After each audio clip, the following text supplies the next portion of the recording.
आजकल के दौर में हर किसी पे भरोसा करना बड़ा ही मुश्किल हो चुका है। आजकल जिस रिश्ते पे अ, खून के रिश्ते पे हमको यकीन होता है, वही रिश्ते हमको दगा दे जाते हैं और ऐसा ही मामला निकल कर के नोएडा से आया हुआ है। जहाँ पर एक रिश्ता ऐसा जो इंसानियत को कहीं न कहीं शर्मसार कर देगा, लेकिन जब उसकी सच्चाई जब लोगों के सामने आती है, तो लोग ये सोचने पे मजबूर हो जाते हैं। लोग ये सोचने लगते हैं कि आखिर ऐसा हुआ कैसे? और जिस पे हम सबसे ज़्यादा यकीन करते हैं, जैसे कि पति-पत्नी का रिश्ता हो गया, भाई-बहन का हो गया, कहीं न कहीं उन्हीं रिश्तों में एक ऐसा ही रिश्ता आता है बहू का, पत्नी का। और उन्हीं रिश्तों में जब हम कमियाँ ढूँढते हैं, जब हम खामियाँ ढूँढते हैं, तो कहीं न कहीं वो रिश्ते हमारी अहमियत खो देते हैं। चलिए इस पूरे घटनाक्रम के बारे में सिलसिलेवार तरीके से समझते हैं। नमस्कार, प्रणाम, मैं अविनाश। आज एक ऐसी सच्ची घटना लेकर के आया हूँ जिसकी शुरुआत होती है नोएडा से। कहानी की शुरुआत करूँ उससे पहले जितने हमारे भाई-बहन चैनल पे नए आए हुए हैं, उनसे गुज़ारिश है कि चैनल को सब्सक्राइब कर लें। और आप हमारी वीडियो कहाँ से देख रहे हैं, कमेंट में ज़रूर बताएँ ताकि आने वाली अगली वीडियो में हम आपका नाम साझा कर सकें। चलिए कहानी की शुरुआत करते हैं। नोएडा में एक परिवार रहता है जिस परिवार के मुखिया होते हैं विक्रांत, और उनकी पत्नी होती है जिनका नाम होता है सुधा। विक्रांत और सुधा से इनके 3 बच्चे होते हैं, जिनमें एक लड़के का नाम होता है प्रांजल, दूसरे का नाम होता है मधुकर और तीसरे का नाम होता है अभिषेक। जो विक्रांत होते हैं अपने परिवार की ज़िम्मेदारियों को समझते हैं, अपने परिवार की सारी ज़रूरतों को वो पूरा करते हैं और पूरा करने के बाद फिर वो सोचते हैं कि आखिर उनको अपने बच्चों को सक्सेस बनाना है, अपने बच्चों को इस मुकाम तक पहुँचा देना है कि ताकि वो किसी के सहारे न रहें, किसी के आश्रित न रहें। यही सोच कर के उन्होंने अपने तीनों लड़कों को काफ़ी अच्छी परवरिश दी, पढ़ाई दी। और पढ़ाई-लिखाई कराने के बाद जो तीनों लड़के हैं, उनमें जो 2 लड़के होते हैं, वो अलग-अलग जगहों पे सेटल हो जाते हैं, अलग-अलग जगहों पे जॉब करने लगते हैं। जैसे जो दोनों लड़के होते हैं, प्रांजल और मधुकर, सबसे बड़ा लड़का है प्रांजल और सब जो उससे छोटा है मधुकर, इन दोनों की जॉब दिल्ली में लग जाती है और दोनों अच्छे पद पे होकर कार्य करने लगते हैं। अब धीरे-धीरे जो परिवार की ज़िम्मेदारियाँ हैं, इसका जो बोझ बढ़ता है, तो विक्रांत सोचते हैं कि क्यों ना अब अपने लड़कों की शादी कर दी जाए। और इसीलिए उसने ने पहले प्रांजल की शादी करी और प्रांजल की शादी बड़े ही धूमधाम से एक लड़की जिसका नाम अंजलि होता है, उसी के साथ कर दी। अंजलि के परिवार वाले भी काफ़ी संपन्न होते हैं, अच्छा खासा उनको दहेज देते हैं और दहेज दे कर के शादी हो जाती है। प्रांजल और अंजलि काफ़ी खुश रहने लगते हैं, सब कुछ इनके जीवन में सही चलता है। लेकिन तब तक ही सही चलता है जब तक घर में एक ही औरत होती है, एक ही लड़की आई रहती है, बहू आई रहती है और उसी का सारा मालिकाना हक होता है। और इसीलिए अब जो विक्रांत होते हैं सोचते हैं कि अब दूसरे लड़के की भी शादी कर देनी चाहिए। इसीलिए उसने मधुकर की भी शादी रेखा नाम की लड़की से कर दी, जो कि उधर ही नोएडा के ही एक नोएडा से लगभग 40 किलोमीटर की दूरी पर एक गाँव लगता है, उसी गाँव में शादी कर दी। और शादी होने के बाद काफ़ी खुशी-खुशी पूरा परिवार रहता है, मधुकर, रेखा, प्रांजल, अंजलि, ये 4 लोग जो होते हैं, काफ़ी खुशमिजाज तरीके से रहने लगते हैं घर में, सब कुछ सही चलता है, धीरे-धीरे वक़्त और आगे बढ़ता है। और अब बारी आती है अभिषेक की।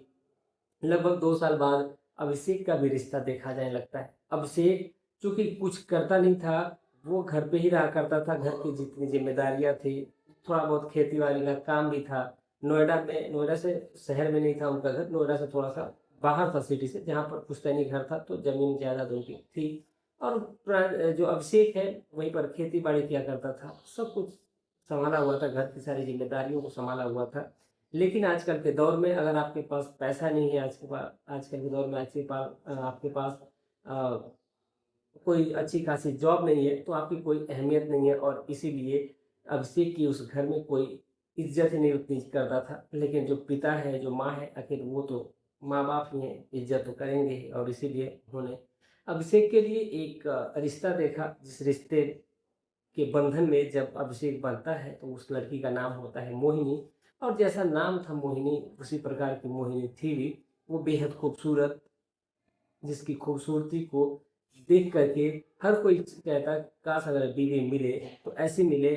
और ये शब्द किसी और के नहीं बल्कि उन्हीं अभिषेक के दोनों बड़े भाइयों का था, जिनका नाम प्रांजल था, मधुकर था, क्योंकि उनकी बीवियाँ उतनी खूबसूरत नहीं थी, लेकिन जो अभिषेक की पत्नी थी वो काफ़ी ज़्यादा खूबसूरत थी। जैसा नाम वैसी सूरत वैसी सीरत, सब कुछ सही था।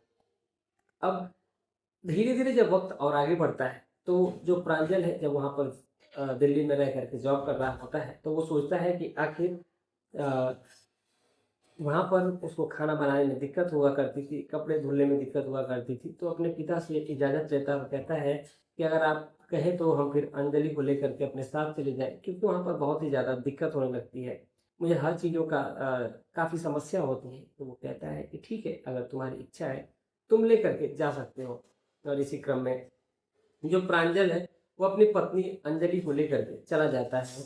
घर में अब बचते हैं 6 लोग, यानी कि प्रांजल अपनी पत्नी को लेकर के चला गया, तो बचते हैं विक्रांत, उनकी पत्नी सुधा, और उनके 2 लड़के जिनमें मधुकर, अभिषेक और उनकी पत्नियां रेखा और मोहिनी, यही लोग बचते हैं। और इसी क्रम में एक रोज की बात है, जो सुधा होती है, अब उसकी तबीयत एक दिन बिगड़ने लगती है, और तबीयत इस कदर बिगड़ती है कि लोग उसको लेकर के हॉस्पिटल जाते हैं। हॉस्पिटल में भी उनकी तबीयत का में सुधार नहीं होता है। और फिर जब वो फिर से जब घर पे आती है, किसी तरह जब थोड़ी बहुत जो सुधार हो जाती है, डॉक्टर उनको अलग हॉस्पिटल में रेफ़र कर देते हैं। वहाँ पर उनकी तबीयत जो है वो थोड़ी बहुत नॉर्मल हो जाती है, और एक तरह से कह लें कि अब ठीक ही हो गई थी। अब इसीलिए जब घर आती हैं, तो सब कुछ नॉर्मल था। अब इधर जो मधुकर है, अब वो भी जॉब करता था दिल्ली में ही। तो अब जो उसकी पत्नी है वो कहती है कि वो मुझसे कोई दुश्मनी है। अब जो बड़ी भाभी हैं वो तो जाकर के वहीं पर रह रही हैं, तो आप मुझे क्यों नहीं लेकर के चल रहे? और इसी बात को लेकर के इन दोनों पति पत्नी के बीच में आए दिन अब झगड़ा होने लगता है। और जैसे ही जब झगड़ा होता है, तो मधुकर भी अब सोचता है अपने पिता से बोलूं कि ना बोलूं, क्योंकि माँ की तबीयत भी खराब है। लेकिन फिर भी वो हिम्मत करके बोलता है और कहता है कि माँ, मुझे भी अपनी पत्नी को लेकर के बाहर जाना है, क्योंकि वहाँ पर मुझे भी बहुत ज़्यादा दिक्कत होती है और काफ़ी समस्याओं का सामना करना पड़ता है। तमाम तरह की दिक्कत है, खाना बनाना, खिलाना, कपड़े धुलना, तमाम तरह की समस्याएं हैं। इस पर जो सुधा होती है, जो विक्रांत होते हैं, वो कहते हैं कि ठीक है, एक लड़का लेकर के गया ही है, तुम भी लेकर के चले जाओ, हमें कोई दिक्कत नहीं है। मधुकर ये जान रहा था कि उसकी माँ की जो तबीयत है वो खराब है, लेकिन उसके बावजूद वो अपनी पत्नी को लेकर के चला जाता है। उसकी माँ ज़िंदगी और मौत के तरह तरह कहने की जंग लड़ रही थी, क्योंकि उसकी तबीयत इतनी ज़्यादा खराब हुई थी। फिर वो जब निकल करके हॉस्पिटल से बाहर आई थी तब। लेकिन मधुकर भी अपनी पत्नी को जब लेकर के चला जाता है, अब बचते हैं घर में 4 लोग, यानी कि विक्रांत, सुधा, अभिषेक और मोहिनी। अब ये जब 4 लोग ही बचते हैं, लेकिन जो मोहिनी थी वो काफ़ी समझदार थी। अब तो वो अपनी ज़िम्मेदारियों को समझ रही थी, और उसको ये लग रहा था कि चाहे कुछ भी हो जाए, अब सारी ज़िम्मेदारियाँ तो हमें ही सँभालनी है। क्योंकि अब वो लोग तो चले गए, अब हम कहाँ जाएँगे, हमको तो यहीं पे रहना है और हम चाहेंगे भी नहीं। मोहिनी से अभिषेक कहता है कि देखो, अगर तुम्हें भी अगर यहाँ पे नहीं रहना है, तो अगर तुम भी कहोगे तो मैं तुम्हें शहर में लेकर के चलूँगा। लेकिन मैं वहाँ पर जा कर के रह नहीं पाऊँगा, क्योंकि मैं अपनी माँ और अपने पिताजी के साथ ही रहूँगा। इस पर जो मोहिनी होती है वो कहती है कि आप ये कैसी बातें कर रहे हैं? आप सोच भी कैसे सकते हैं कि हम अपने माता-पिता को छोड़ कर के यहाँ से चले जाएँगे। लेकिन अब इसी दरमियान जो सुधा है, उसकी तबीयत एक बार फिर से बिगड़ती है, और इस बार जब बिगड़ती है तो हॉस्पिटल जाते-जाते रास्ते में ही वो दम तोड़ देती है। उसकी तबीयत इतनी ज़्यादा बिगड़ जाती है ऑटोमेटिक ही, और जैसे ही जब तबीयत बिगड़ती है, हॉस्पिटल लेकर के जाया जाता है, वहाँ पर डॉक्टर उसको मृत घोषित कर देते हैं। और वहाँ से जब डेड बॉडी को वापस लाया जाता है, तो फिर प्रांजल को और मधुकर को, दोनों को फ़ोन करके बता दिया जाता है कि माँ अब इस दुनिया में नहीं रही। उनकी तबीयत बिगड़ी है और वो इस दुनिया को छोड़ कर के चली गई हैं। अब जैसे इस बात की जानकारी दोनों भाइयों को लगती है, दोनों भाई कहते हैं कि ठीक है, हम जल्दी पहुँच रहे हैं। और ये कहते हुए दोनों भाई उस दिन नहीं आते हैं, बल्कि दूसरे दिन आते हैं, जब उनकी माँ का दाह संस्कार हो गया था। तो ये नोएडा से दिल्ली कितनी दूरी है, और वो दोनों भाइयों का इंतज़ार करते-करते विक्रांत और अभिषेक, यानी कि दोनों बाप बेटे, अब उनको ये लग गया था कि उनके बेटे जो है वो नहीं आएँगे, क्योंकि फ़ोन करने पे बार-बार फ़ोन वो काट दे रहे थे। और फिर जब वो नहीं आते हैं, तो फिर दाह संस्कार कर दिया जाता है। या तो जो दाग देने वाला काम या तो बड़ा लड़का करता है, या तो सबसे छोटा अभिषेक होता है। अभिषेक इस ज़िम्मेदारी को निभाता है, निर्वहन करता है, और जो भी क्रियाक्रम होता है वो कर देता है बखूबी। अगले दिन जब आते हैं प्रांजल और मधुकर, फिर अपनी पत्नियों को भी पहली बार तो नहीं लेकर के आते हैं, दोनों पत्नियां वही थी दोनों की। और वो कहती हैं कि हम नहीं जाएंगे, और तमाम तरह की पत्नी से बहस, मतलब ज़िंदगी तहस नहस यही वाला हाल था। और फिर वो लोग लेकर के नहीं आते हैं। फिर दूसरे दिन लेकर के वो लोग गाड़ी करके फिर आती हैं। तब कहीं न कहीं पिता यानी कि विक्रांत के दिमाग में ये बात घर कर चुकी थी कि कहीं न कहीं अब उनका इस दुनिया में अगर कोई है, तो वो है उनका बेटा अभिषेक, और उनकी जो बहू है मोहिनी, बस वही है, सहारे उनके हैं। धीरे-धीरे अब जो ये क्रियाक्रम का जो रीति-रिवाज होता है, 14 दिन के बाद सब कुछ खत्म हो जाता है, और मोहिनी, अभिषेक घर में बच जाते हैं, और विक्रांत, यानी 3 ही लोग ये घर में बच जाते हैं। और इन्हीं 3 लोगों के क्रम में बाकी सारे लोग वहाँ से चले जाते हैं। अब वो कुछ टाइम जब और बीतता है, मोहिनी और अभिषेक, विक्रांत, ये 3 लोग अब उस घर की ज़िम्मेदारियों को सँभाले हुए थे। चूँकि जो विक्रांत होते हैं, विक्रांत के पास ज़मीन जायदाद बहुत थी, उनके पास पैसे भी बहुत ज़्यादा थे, क्योंकि विक्रांत एक सरकारी ओहदे पे, एक बड़े ही अच्छे खासे रैंक पे थे, और उनकी पेंशन भी आती थी लगभग, यही कोई 35,000 करीब उनकी पेंशन आती थी, और उसी पेंशन से उस परिवार का पूरा गुजारा चल जाया करता था, अभिषेक का चला जाया करता था। इधर जो ये बात उस परिवार के अन्य सदस्यों को नागवार गुजरती थी, यानी कहीं न कहीं प्रांजल को, मधुकर को, उनकी पत्नी अंजलि और रेखा को। तो वो सोचते थे कि जो उनका पिता है विक्रांत, वो उनको भी पैसे दे दिया करे, यानी सोचिए जो पेंशन पा रहे हैं वो अपने खर्च न रख करके बल्कि उनको भी दे दिया करे, ऐसा वो लोगों का सोचना था। इसीलिए वो लोग सोच रहे थे कि, अब इसी बात को लेकर के कई बार बहस भी हो चुकी थी। इस पर जो विक्रांत होते हैं वो कहते हैं कि अगर आज के बाद तुम लोगों ने ऐसी बातें की तो सब तुम लोगों को मैं जायदाद से बेदखल कर दूंगा, अभी तुम्हारा कुछ भी नहीं है। जब इस प्रकार की बातें करते हैं तो प्रांजल और मधुकर अपने पिता से लड़ बैठते हैं। लेकिन एक दिन की बात है, अभिषेक बाजार जा रहा था, और अभिषेक बाजार से जब आ रहा था वापस, तो उसकी एक गाड़ी से टक्कर हो जाती है, यानी कि कार से जब टक्कर होती है, टक्कर इतनी भयानक होती है कि ऑन द स्पॉट जो अभिषेक है वहीं पर दम तोड़ देता है, और उनकी, अभिषेक की वहीं पर मौत हो जाती है। अभिषेक की जब मौत हो जाती है, अब फिर परिवार पे दूसरा एक कहर था वो टूट गया था। अब उस कहर को विक्रांत और मोहिनी कैसे झेलते, क्योंकि उनका अभी तो एक परिवार का सदस्य गया था, चंद दिनों बाद ही मोहिनी का पति चला गया। तब मोहिनी टूट सी जाती है, बिखर सी जाती है। अब आखिर वो करे तो करे क्या, क्योंकि शादी के भी बहुत कई साल हो गए थे, और कई साल बाद भी मोहिनी का जो बच्चा था वो हुआ नहीं था। लगभग 7 साल करीब बीत चुके थे, 7 साल बाद भी मोहिनी का कोई भी औलाद थी ही नहीं। प्रांजल और मधुकर, इन दोनों के एक एक बेटे थे और एक एक बेटियां थी, यानी कि दोनों का परिवार भरा पूरा था। लेकिन इधर मोहिनी की कोई संतान ही नहीं थी। धीरे धीरे वक्त और आगे बढ़ता है, जो क्रियाक्रम होता है सारा रीति रिवाज से विक्रांत, प्रांजल, मधुकर सभी लोग मिलकर के निभाते हैं। उसके बाद दोनों जो बेटे हैं वो चले जाते हैं, और फिर वही जायदाद को लेकर के काफ़ी ज़्यादा बहस कि आखिर इस जायदाद का बंटवारा कब होगा, क्योंकि प्रांजल और मधुकर ये चाहते थे कि जब ज़मीन का बंटवारा हो जाता तो फिर वो लोग यहाँ से अपनी ज़मीन को बेच करके चले जाते। लेकिन जो विक्रांत हैं वो उसकी मानसिकताओं को काफ़ी ज़्यादा समझ रहे थे। अब इधर जो सभी लोग जब चले जाते हैं, लगभग 2 महीने का वक्त गुजर जाता है। मोहिनी से अब तमाम सभी लोग कह रहे थे कि तुम्हारी अभी उम्र है, तुम चाहो तो शादी कर लो, शादी करके तुम अपना नया जीवन बसा लो। लेकिन जो मोहिनी होती है वो कहती है कि नहीं, मैं इस घर को, इस दुनिया को छोड़ करके कहीं नहीं जाऊंगी, चाहे कुछ भी हो जाएगा, मैं यहीं पर रहूंगी, अपने जीवन के अंतिम क्षण तक यहीं पर रहूंगी, चाहे कुछ भी हो जाएगा। जब इस प्रकार की जब बातें मोहिनी कहती है तो सभी लोग कहते हैं कि चलो ठीक है, अगर तुम्हारी यही इच्छा है तो तुम यहीं पे रहो, हमें कोई दिक्कत नहीं है। विक्रांत भी कहते हैं कि ठीक है बेटा, अगर तुम्हें यहीं पे रहना है तो कोई दिक्कत नहीं है, तुम्हारा ये घर है, तुम्हारा सब कुछ यहाँ पर है, तुम शौक से रह सकती हो। हमने चाहा कि तुम्हारा जीवन बन जाएगा, इसलिए हमने तुमसे इस प्रकार की बातें कही। अब जैसे इस प्रकार की जब बातों की बात आती है तो मोहिनी एक नहीं सुनती है। मोहिनी अपने परिवार यानी अपने ससुर के साथ उसी घर में रहने लगती है, परिवार की जिम्मेदारियों को बखूबी निभाती। जो भी काम धाम हुआ करता था सारे काम धाम वो बढ़िया से किया करती थी।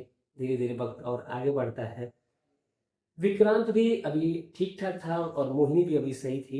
एक रोज़ की बात है, मोहिनी अ, सारा काम-धाम कर कर के और जाती है बाथरूम में नहा कर के। जब वो वापस आ रही होती है, वो अपने बदन पे टॉवल लपेटी होती है और उसको ये पता नहीं होता है कि उसका जो ससुर है, यानी विक्रांत, वो उसी हॉल में बैठा हुआ है जहाँ उस हॉल से निकल कर के बाथरूम से कमरे में जाना होता है। अचानक से विक्रांत की नज़र मोहिनी के ऊपर पड़ जाती है और जो मोहिनी होता है, वो भी टॉवल लपेटे हुए होती है और वो टॉवल जैसे ही वो आँगन की तरफ बढ़ती है, तब तक जो विक्रांत होते हैं कहते हैं कि बहू मुझे चाय दे देना, और जैसे ही ये बात वो बोलते हैं, मोहिनी उधर घूमती है, मुड़ी करती है और तैस वैसे ही उसके जो टॉवल होता है वो खुल करके गिर जाता है और जैसे ही गिरता है वो अपने ससुर के सामने पूरी तरीके से निरस्त खड़ी हो जाती है। जिसको देख कर के ससुर जो होता है, वो खुद पे बड़ा ही कंट्रोल करता है और जो मोहिनी होती है वो पूरी तरीके से शर्मा जाती है। जल्दी से वो टॉवल उठाती है, फिर वो अपने कमरे में चली जाती है, कपड़े बदलती है और बदल करके फिर शर्म के मारे उसकी नज़र जो है वो उठ नहीं रही थी। लेकिन आखिर वो करती भी तो क्या करती। अब इधर जो विक्रांत है, अब उसके दिमाग में एक ही बात चलने लगती है कि आखिर अब आगे ये क्या होगा, कैसे क्या होगा? यही वो सोच रहा था। देखिए इसी दरमियान जो मोहिनी होती है, वो साड़ी पहन कर के किचन में चाय बना रही होती है। तब तक जो विक्रांत होता है कमरे में जाता है और जाने के बाद उससे कहता है कि उसको कुछ बोलता ही नहीं, जा कर के उसको पीछे से अपनी बाहों में जकड़ लेता है और जैसे ही बाहों में जकड़ता है तो जो मोहिनी होती है वो कहती है कि आप ये क्या कर रहे हैं? इस पर जो विक्रांत होता है वो कहता है कि देखो, मेरे भी जीवन में कोई नहीं अब है, तुम्हारे भी जीवन में कोई नहीं है, तो अगर तुम चाहो तो हम दोनों एक साथ रह सकते हैं, हम दोनों शादी कर सकते हैं और शादी करने के बाद एक नए जीवन की शुरुआत कर सकते हैं। इस पर जो मोहिनी होती है वो कहती है कि नहीं, ऐसा बिल्कुल नहीं होगा। लेकिन अब एक दिन वो टाल लेती है, 2 दिन टालती है, क्योंकि विक्रांत के पास काफ़ी ज़्यादा धन दौलत था, पैसे रुपए था, क्योंकि वो जब रिटायर हुआ था तब भी उसके पास लगभग 22-24 लाख रुपए करीब था और ज़मीन जायदाद लगभग उसके पास 16-17 बीघे के करीब ज़मीन थी। अब वो कहता है कि मैं सारी ज़मीन तुम्हें दे दूँगा, लेकिन मोहिनी के मन में लालच बिल्कुल भी नहीं था। वो कहती है कि नहीं, ऐसा कुछ भी नहीं हो सकता। अब इधर जैसे इस प्रकार की जब वो बातें करती है, लेकिन विक्रांत जो है वो एक नहीं सुनता है और वो उसको अगले दिन जब वो मोहिनी बाथरूम में नहा रही होती है, दरवाज़ा खुला ही होता है, विक्रांत उसमें पहुँच जाता है कपड़े निकाल कर के और फिर वो दोनों एक-दूसरे के आगे उसमें खो जाते हैं और वहीं वो रिश्ते कायम हो जाते हैं जो एक पति-पत्नी के बीच में होते हैं। अब उसी दिन से एक नए जीवन की शुरुआत हो जाती है और ये रिश्ता अब उसी घर में चलने लगता है, ससुर और बहू का। अब ऐसे ही जब रिश्ता जब बनने लगता है, सब कुछ अब आगे बढ़ने लगता है। लगभग 3 से 4 महीने का वक़्त गुज़र जाता है, ऐसे ही चल रहा था। लेकिन अब मोहिनी के पेट में हल्का-हल्का जब दर्द होता है, तो वो चेक करती है, अपने ससुर से कहती है कि एक चेक करने वाला किट लाइए, कहीं ऐसा तो नहीं है कुछ गड़बड़ हो गया है। और जैसे ही किट आती है, तो चेक किया जाता है, तो जो रिज़ल्ट होता है, वो होता है पॉज़िटिव। और जैसे ही पॉजिटिव रिजल्ट की बात आती है, मोहिनी के पैरों तले ज़मीन खिसक जाती है, उसकी आँखों में आँसू आ जाते हैं। वो कहती है कि आखिर अब मैं क्या करूँगी? अब मैं तो कहीं की नहीं रही, लोगों के मैं क्या मुँह दिखाऊँगी? अब जैसे इस प्रकार की जब बातें वो कहती है, तो कहता है कि तुम्हें परेशान होने की क्या ज़रूरत है? अब इधर जो मोहिनी है, वो उससे पहले तो एक वकील को बुलाता है, बुला करके कोर्ट मैरिज कर लेता है और फिर बाकायदा उससे शादी कर लेता है। अब जैसे ही शादी करता है, तो शादी की खबर जो है वो उसके लड़कों तक गाँव के माध्यम से पहुँच जाती है कि तुम्हारे पिता ने तो मोहिनी से ही शादी रचा ली है। और जैसे ये बात मधुकर और जो अ, उम, प्रांजल है, जब ये बात सुनते हैं तो वो भी शॉक्ड रह जाते हैं कि आखिर ये कैसे हो गया? अब लेकिन हो भी क्या सकता था, दोनों बेटे और अब बहुओं के साथ घर पे पहुँचते हैं और कहते हैं कि आखिर आपने ये क्या किया? आखिर आपने ऐसा क्यों किया? इस पर जो विक्रांत होता है वो कहता है कि मैं इसको जब बार-बार कह रहा था कि तुम चली जाओ, लेकिन यहाँ से ये नहीं गई है, तो आखिर इसका सहारा यहाँ पे है ही कौन? आखिर कोई तो सहारा चाहिए, इसीलिए मैंने इससे शादी कर ली है और मैं इसे अपनी पत्नी बना कर के रखूँगा, यानी कि बहू से उसने अपनी पत्नी बना लिया। और मोहिनी जब बात फिर ये आती है कि अगर आपने ऐसा कर लिया है, तो फिर हम आपके से रिश्ता नहीं रखेंगे और आप हमारा जो भी हक है, हमें ज़मीन का बँटवारा कर दीजिए और बँटवारा करने के बाद हम अपनी ज़मीन अलग रखेंगे। लेकिन जब ये वो बात कहते हैं, तब तक बहुत ज़्यादा देर हो चुकी थी और जो विक्रांत होते हैं अपनी सारी ज़मीन जायदाद जो होता है वो मोहिनी के नाम कर चुके थे। जितने पैसे थे सारे पैसे वो अपनी पत्नी यानी कि मोहिनी के नाम कर दिए थे। जो भी गहने थे सुधा के वो भी उस मोहिनी को दे देते हैं। यानी कि एक तरह से वो अपने उसको पत्नी बनाते हैं, कहते हैं कि अब यहाँ पे तुम्हारा कोई हक नहीं है, तुम लोग यहाँ से अब चले ही जाओ तो बेहतर है, क्योंकि तुम लोगों ने मुझे उस घड़ी घड़ी में छोड़ा था जिस घड़ी में मुझे तुम लोगों के सहारे की ज़रूरत थी। उस घड़ी में यही वो ऐसी लड़की थी जो मेरा सहारा बनी थी। जब मेरी पत्नी गुजरी थी, जब मेरा बेटा गुजरा था, तो सभी लोगों में अकेली ऐसी लड़की थी जो मेरे साथ खड़ी थी, मेरे कदम से कदम मिला करके चल रही थी और हमारा साथ दे रही थी। चाहे जैसे भी जितनी भी मजबूरी हो, ये हमारे साथ खड़ी थी, सब कुछ सही था। अब जैसे इस प्रकार की जब बातें होती हैं तो फिर मामला तूल पकड़ लेता है। जब बात ज़मीन की थी, पैसे की थी, तो अब उन लोगों को ये लगा था कि जब पिताजी मर जाएँगे तो जो पैसे रहेंगे वो हमको मिल जाएँगे, लेकिन यहाँ तो उल्टा हो गया। बात थाने तक पहुँच जाती है, पुलिस आती है और फिर पुलिस आती है तो फिर बाकायदा जो विक्रांत के वकील होते हैं, वो आते हैं और कहते हैं कि देखिए वैसे तो जो भी अब हक है, वो तो इस औरत का हो चुका है, अब इनका कुछ भी नहीं है और साथ ही साथ इन इस औरत के पेट में एक बच्चा पल रहा है और ये हकदार तो अब वही होगा। अब जैसे ही बच्चे की बात आती है तो फिर मधुकर और ये जो प्रांजल है, इन दोनों के पैरों तले ज़मीन खिसक जाती है। वो कहते हैं कि लड़का यानी कि कहीं न कहीं जो मोहिनी थी वो प्रेग्नेंट थी। अब ये बात सभी को जानकारी लग जाती है और जैसे ही जब जानकारी लगती है तो फिर अब आगे कुछ हो ही नहीं सकता था। सभी लोग मन मार करके वहाँ से चले जाते हैं, क्योंकि अब वो सारी जो ज़मीन थी वो अब मोहिनी के नाम हो चुकी थी, तो मोहिनी चाहे देती या फिर ना देती ये बात अलग की थी। और मोहिनी ऐसा करती भी नहीं है, क्योंकि विक्रांत ने ही मना कर दिया था कि चाहे कुछ भी हो जाए तुम ज़मीन किसी को मत देना और ना ही पैसे 1 रुपए देना। अब चूँकि विक्रांत की उम्र यही कोई लगभग 55 साल के करीब होती है और 55 साल की उम्र में उसने अपनी बहू जिसकी उम्र यही कोई 28 साल के करीब होती है, उससे शादी रचा लेता है और अपने जीवन की शुरुआत कर लेता है, नए जीवन की। सब कुछ इनके जीवन में सही चल रहा है। अब आगे क्या हुआ अब इसकी जानकारी हमें भी नहीं है। तो इस पूरे घटनाक्रम को सुनाने का उद्देश्य हमारा किसी की भावनाओं को ठेस पहुँचानी बल्कि आपको जागरूक करना, सचेत करना है। जहाँ भी रहे स्वस्थ रहे, सुरक्षित रहे, अपना ख्याल रखें, अपने परिवार का ख्याल रखें। मिलते हैं एक और सच्ची घटना के साथ, तब तक के लिए जय हिंद, जय भारत।